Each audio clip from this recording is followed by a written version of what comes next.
The question now is, ano ngayon para sa atin?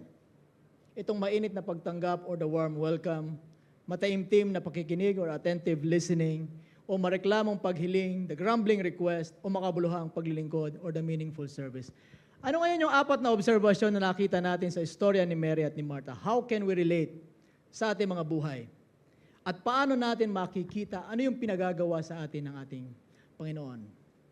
Kadalasan, we only need this. Spiritual attentiveness over excessive busyness.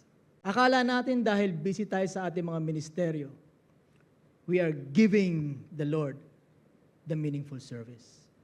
Hindi ko binabaliwala ang ating paglilingkod. Just like Jesus Christ, hindi niya binaliwala or hindi niya nire-rebuke si Martha sa kanyang ginagawa.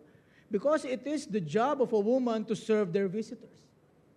What Jesus Christ is saying, that your sister Mary had chosen a greater role while I'm at your home.